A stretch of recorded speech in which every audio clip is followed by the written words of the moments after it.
When I run my class, or when I hit save and run, I'm always going to run the method public static void main string square bracket args. I'm going to write a stack frame to keep track of my local variables inside this main method. My first line there says int x gets the value 15. That creates a variable named x, and it gives it the value 15. The next line says int y gets the value 44. So y is a variable, and it's going to get the value 44.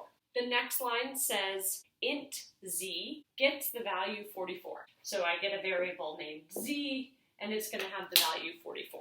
The next line says dog Fido gets new dog. So that's going to create a variable named Fido. Fido is going to be a variable that can hold a reference to a dog. That's the left-hand side. Then the right-hand side calls the dog constructor. So that makes a new dog for us. So the right-hand side makes a new dog. Then the equal sign, or that gets, says the variable Fido gets a reference to that newly created dog. So now Fido is the variable that keeps track of or references that new dog. My next line says dog Oreo gets new dog. So that creates a variable named Oreo.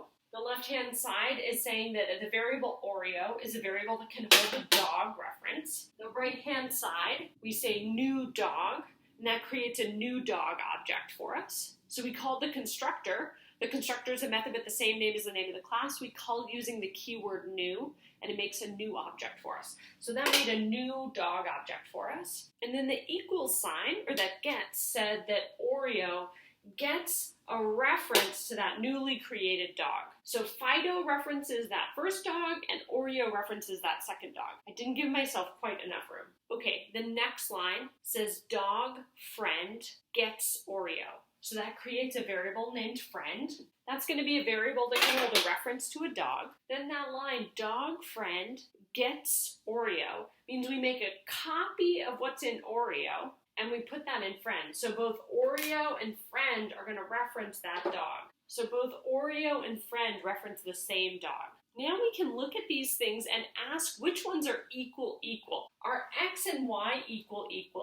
No. What we do to figure out that they're not equal is we compare the value in the variable. So we've got 15 here and 44 there. Nope, they're not equal. What about y and z? Are those equal? They are, because they have the same value in the variable. Now let's compare Fido and Oreo. Are they equal? They are not, because they each reference a different dog. These are not equal remote controls. They each reference a different dog. Okay, let's look at Oreo and friend and say, are they equal? And here they are. Look, these are identical remote controls. They both are referencing that single dog. So Fido and Oreo were not equal. Those reference different dogs, but Oreo and friend were equal because those were two names for the same dog.